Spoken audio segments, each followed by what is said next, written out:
नमस्कार दोस्तों। आज तारीख है 10 दिसंबर और आज से एमपी आबकारी विभाग के फॉर्म भरना स्टार्ट हो गए हैं।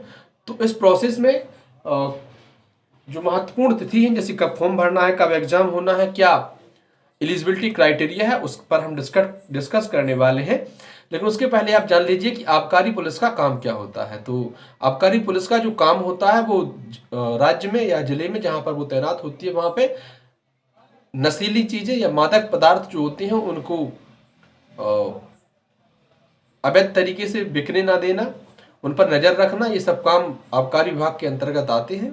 भले ही आबकारी एक पुलिस है, लेकिन उसका सामान्य पुलिस की तरह कोई काम नहीं होता है। उसका काम जो होता है वो सिर्फ और सिर्फ नशीली नशीली चीजों से संबंधित होता है। अब देखते हैं कि कब से फॉर्म भरना स्टार्ट हो रहा है भाई। तो फॉर्म भरेंगे आपके आज 10 दिसंबर 2022 से आज लिंक एक्टिवेट भी हो चुकी है और आज से फॉर्म भरना स्टार्ट हो रहे हैं। कब तक फॉर्म भरे जाएंगे? तो 24 दिसंबर तक फॉर्म भरे जाएंगे। और मेरी सलाह है आपको कि आप अंतिम तिथि के लिए ना बैठी रहें, आप अति शीघ्र जो है अपना फॉर्म भर दें। फॉर्म भरने के लिए फोटो पर आपको विशेष ध्यान देनी है। क्या, जैसे ये व्हाइट मेरा बैकग्राउंड दिख रहा है, आपको हरा दिख रहा होगा, आपको व्हाइट बैकग्राउंड में फोटो खिंचवानी है। बिल्कुल सधी हुई सीधी फोटो होनी चाहिए, दोनों कान बराबर दिखे। आप ये नजर वाला चश्मा अगर लगाते हैं तो ठीक है, बाकी ये जो ग्लासेस होते हैं रंगीन ग्लासेस, वो आपके नहीं होने चाहिए। और टोपा टोपी कुछ भी नहीं होनी चाहिए। रंगीन कपड़ों में सफेद बैकग्राउंड पर बिल्कुल साफ फोटो होनी चाहिए, एक्शन वाली फोटो नहीं चलेगी। और रोजगार पंजीयन देख लीजिए, अगर वो एक्सपायर हो गया तो उसको रिन्यू करा लीजिए या फिर नया बनवा लीजिए, लेकिन ये प्रोसेस आप जल्दी समाप्त कीजिए, अंतिम डेट के लिए ना बैठे रहें। ठीक है, आगे बढ़ते हैं तो देखते हैं फॉर्म भरने में फीस कितनी लग रही है। तो फॉर्म भरने में फीस लग रही है 560 रुपए, किसके? जनरल वालों के लिए और अदर स्टेट वालों के लिए। जो भी अदर स्टेट से आते हैं वो जनरल में काउंट होते हैं, तो उनको भी जनरल के बराबर फीस देनी है।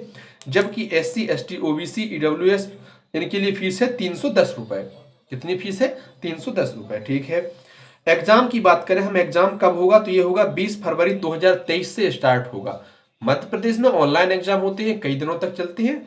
तो वही है, कब तक चलेंगे फॉर्म एग्जाम ये तो अभी नहीं कह सकते। तो फॉर्म कितने भरे उसके आधार पर तय होगा, लेकिन स्टार्ट कब से होंगे वो कहेंगे। 20 फरवरी 2023 से आपके फॉर्म भरना स्टार्ट हो जाएंगे।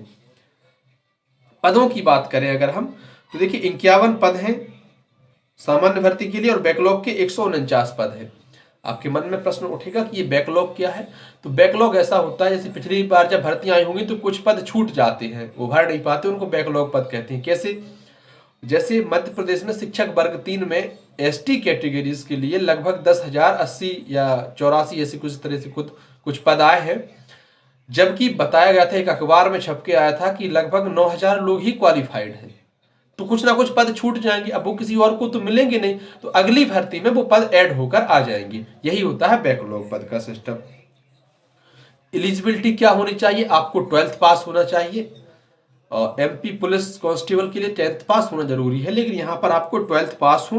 आप पुरुष कैंडिडेट है तो आपकी हाइट जो होनी चाहिए वो 167.5 सेंटीमीटर होनी चाहिए, और अगर आप महिला अभ्यर्थी हैं तो आपकी 152.4 सेंटीमीटर हाइट होनी चाहिए।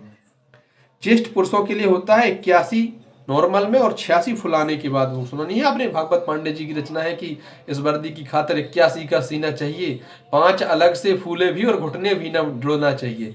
तो वही आपको 81 का सीना चाहिए और उसको 5 सेंटीमीटर फुलाते हैं तो फिर 86 मांगा जाता है। ठीक है, सैलरी की अगर हम बात करें तो जो सामान्य सैलरी MP पुलिस कांस्टेबल के लिए होती है वो DF SAF वालों के लिए, वही आबकारी विभाग वालों के लिए होती है। एग्जाम सिलेबस की अगर हम चर्चा करें तो जैसा पेपर MP पुलिस कांस्टेबल का आता है, जैसे का मतलब है सिलेबस, ऐसा नहीं कि वहां पे जिस स्तर के प्रश्न आएंगे यहाँ भी वही उसी स्तर के प्रश्न आएंगे, ऐसा कुछ भी फिक्स नहीं है। यहाँ अलग भी हो सकती है, सरल भी आ सकती है, कठिन भी आ सकती है, लेकिन सेम पैटर्न वही है। क्या है उसमें? सामान्य ज्ञान एवं तार्किक ज्ञान है, ये है 40 नंबर का। दूसरा है बौद्धिक क्षमता एवं मानसिक अभिरुचि, ये 30 नंबर की। और विज्ञान एवं सरल अंकगणित, यह भी 30 नंबर की। तो 100 नंबर का आपका पेपर आता है। आप तय कर लीजिए कि कितने नंबर पर आपका सिलेक्शन हो जाएगा, क्योंकि देखिए 51 पद है, ये कुल पद है, इसमें से भी कुछ पद जो है वो रिजर्व कैटेगरी के हैं, महिलाओं के लिए आरक्षित होंगे। तो उस हिसाब से आप तय करिए कि आपके कितने नंबर आने चाहिए, तब आपको जो है नौकरी मिलेगी। बाकी मैंने जो आपको शुरू में बताया था कि अपनी फोटो और ये जो जरूरी चीजें हैं, जैसे कि व्यापम का प्रोफाइल पंजीकरण है होता है, रोजगार पंजीकरण, ये सब आप तैयार रखिए, क्योंकि इसके बाद ये फॉर्म भरने के बाद बहुत सारे फॉर्म लगातार भरते जाएंगे, जिनमें से कौन कौन से हैं, और जेल प्रहरी है, वन रक्षक है, पटवारी है, ग्रुप 2 वाला, ये तो कई सारे ऐसे फॉर्म लगातार भरेंगे, जिसमें अगर आप उसी समय के लिए बैठे रहते हैं तो परेशानी भी हो सकती है।